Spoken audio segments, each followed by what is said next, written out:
Allahumma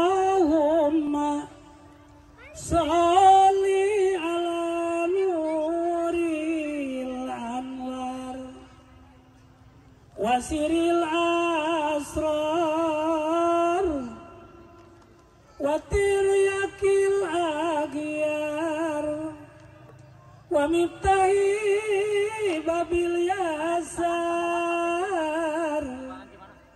Sayyidina Muhammadinil Muhtar wa alihil athhar wa ashabil ahyar adadani amilahi wa ibdalin. Anu mudah-mudahan kupuji kali salawat khususna Bapak Panitia, para hadirin hadirat sadayana, sami-sami kenging ridho Allah subhanahu wa ta'ala, amin ya rabbal. Hoyong kenging ridho Allah.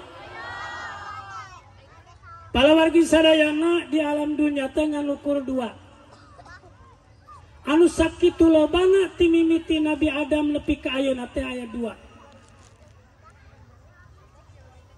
Lamun poe aya 3, poe nu geus ekerejang bakal.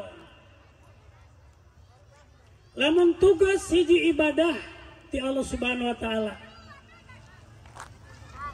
Jadi urang ngagaduhan tugas ti Allah Subhanahu wa taala sesuai jeung firman Allah, wa ma khalaqtul jinna wal insa illa liya.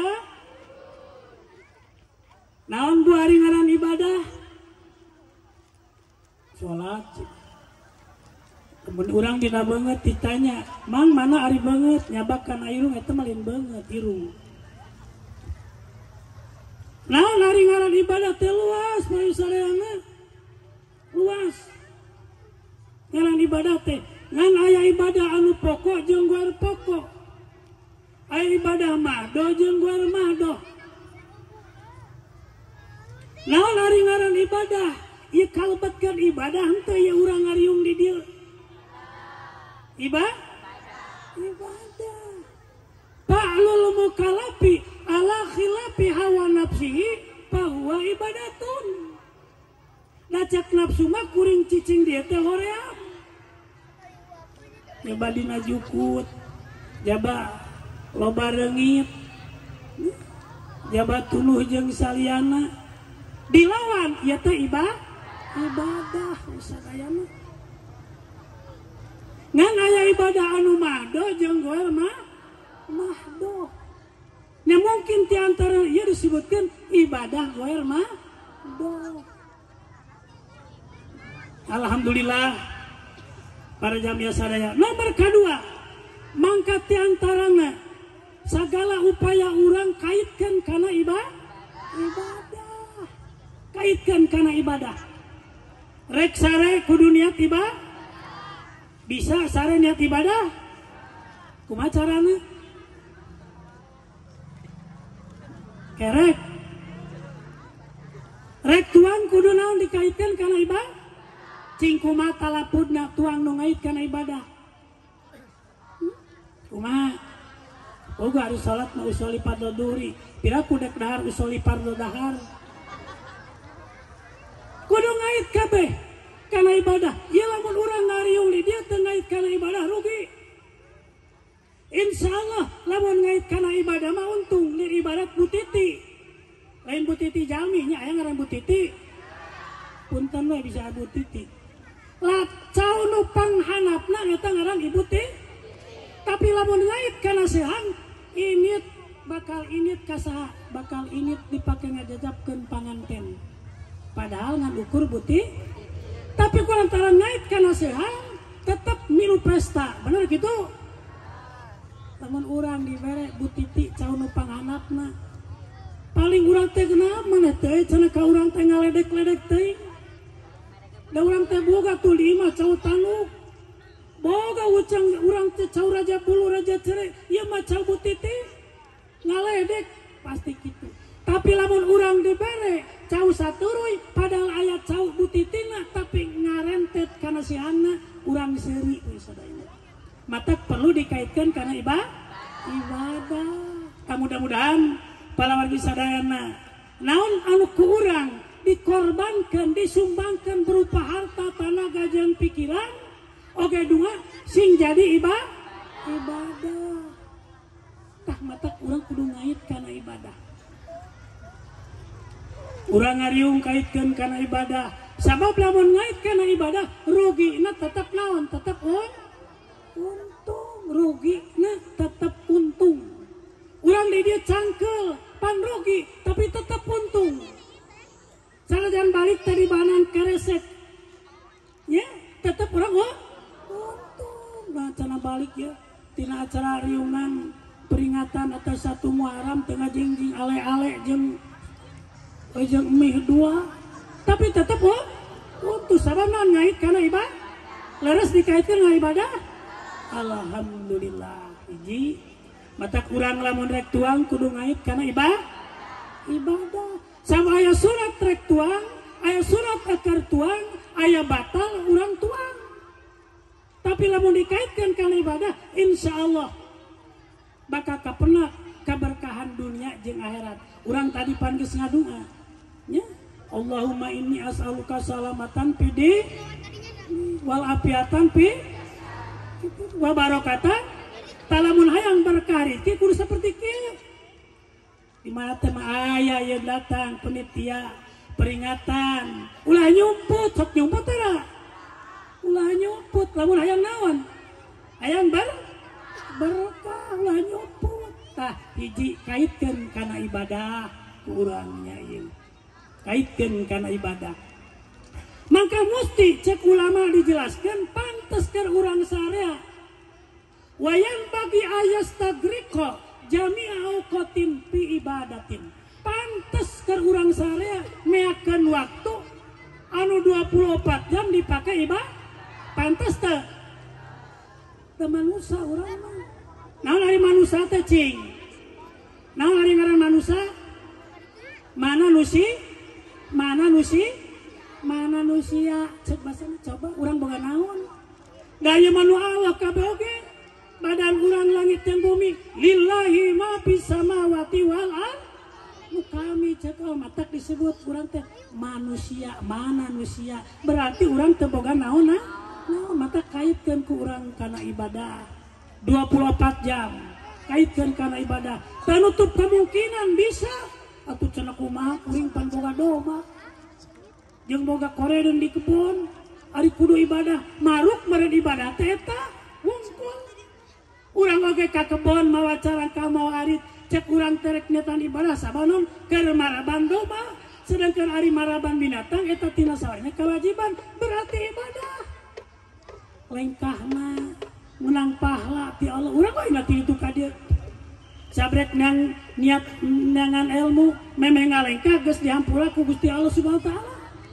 Manin taqala liya ta'ala mal ilma saja manu ngalengkahkeun suku sama ngalengkah geus gupiru lahu geus menang pangampura komo lamun geus cari lukieu karek ini timah geus niatan rek niat memperingati 1 Muharram nangan ilmu sebab insyaallah bakal diisiram nasihat-nasihat di para tokoh-tokoh ulama memang ngalengkahkeun geus menang pangampura ti Allah. Untung tak kitu untung. Karek memang ngalengkah geus menang pangampura. Komo lamun geus ngajimprek kieu. Bayangkeun kautamian pikeun jalma anu nyer ilmu tah mata urang kaitkeun kana ibadah. Sare salilana kudu dikir kait kana ibadah.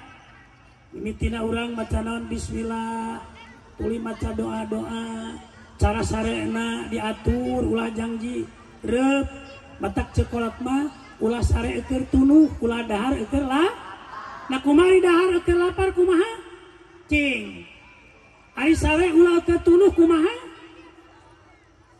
ari dahar cenah urang eukeur lapar manya dari dahar mah kudu karek ari jelema lapar sagala di dahar aya sampah di dahar aya sampah batur dicabut lapar bang aya duit kurang disakuan, duit batur dicokot, kumaha lapal. Matak cekolot ulah dahar eker lapal, ulah sare eker tuluh.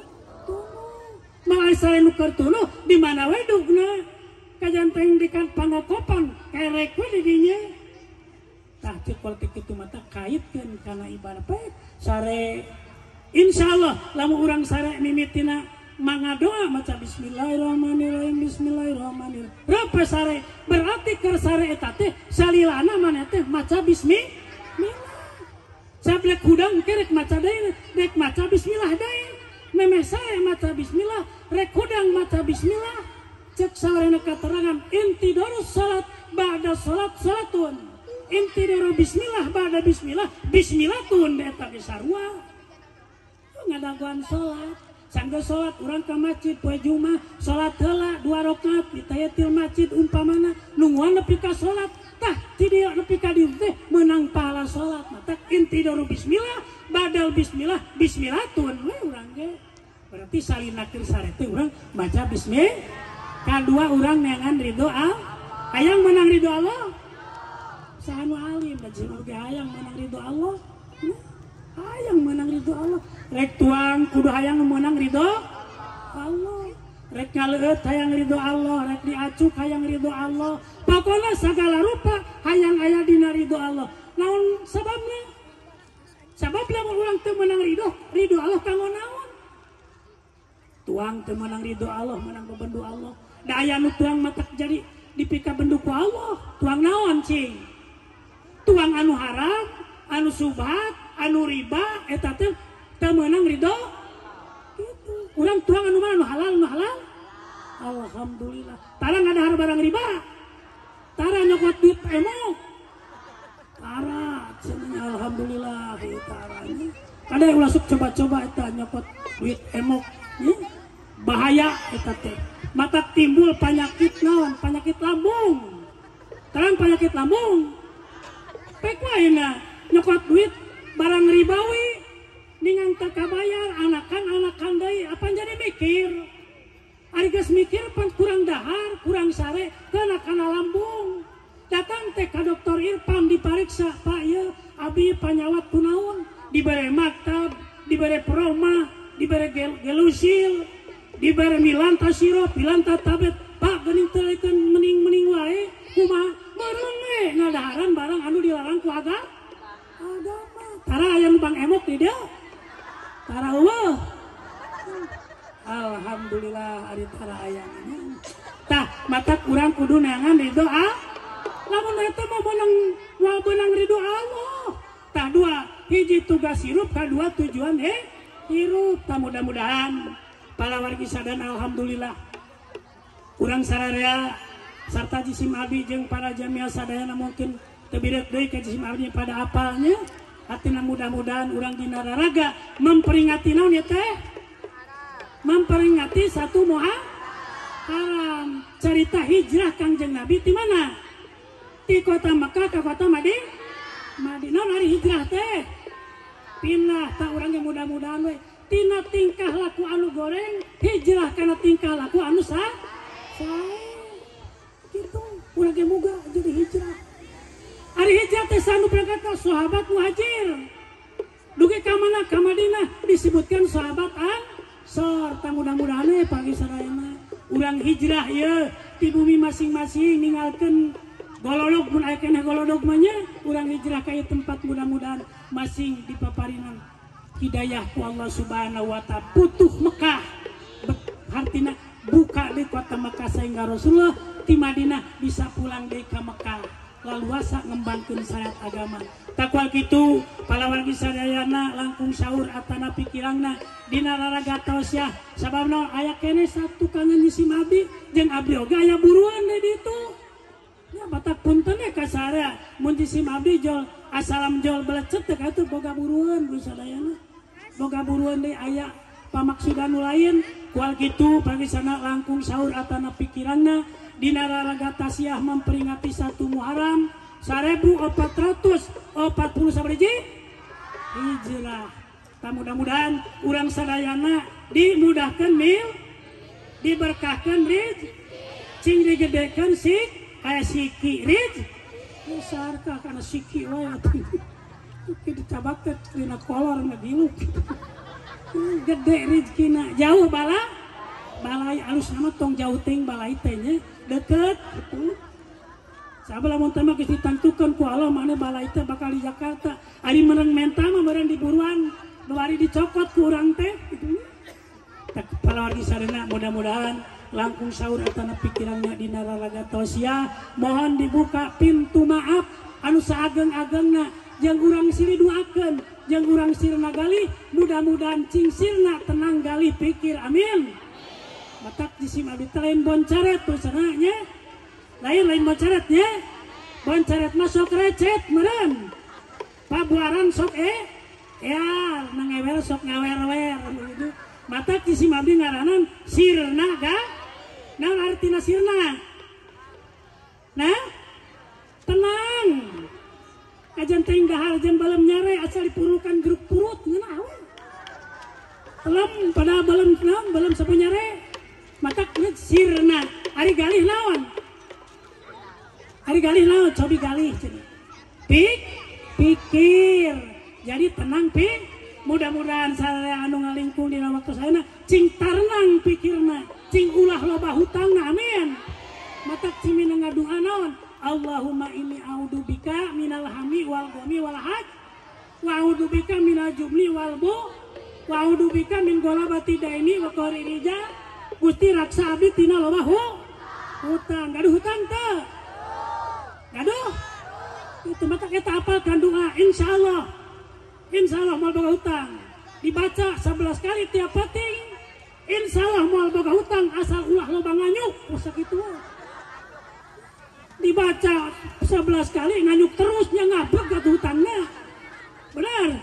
Takuanna kitu pagi sarana mudah-mudahan tausiah nu singkat aya mangpaatna khususna ke urang sirna galih, sirna tenang, galih pikir. Matak di ngaranan sirna galih menang nyokot laisal gina bikasratil mali walakinal gina nafsi. Nu banghar teh lain nu loba mobilna tapi nu tenang pikiran.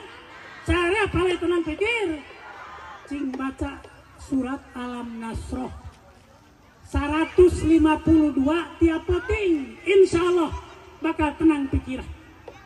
Kakuping teh lamun teu kuat mah 50 balikan heulanan. Alam Nasroh laka sodrok wa wadona jeung sadulina. Insyaallah mudah-mudahan parisadana tausiah pribados aya manfaatna khususna kanggo pribados umum kanggo para jamiah sadayana. Langkung saur atana pikiran hapunten alusunkeun wabillahi taufik wal hidayah. Wassalamualaikum warahmatullahi wabarakatuh. Waalaikumsalam warahmatullahi wabarakatuh. Mengaturkan nuhun ka Syekhuna Al Mukarram Kyai Haji Ahmad Nasrullah yang sudah menyampaikan tausiah kepada kita semua dan juga katanya mau aya anu dibujeng deui. Semoga selamat sampai tujuan. Pemberitahuan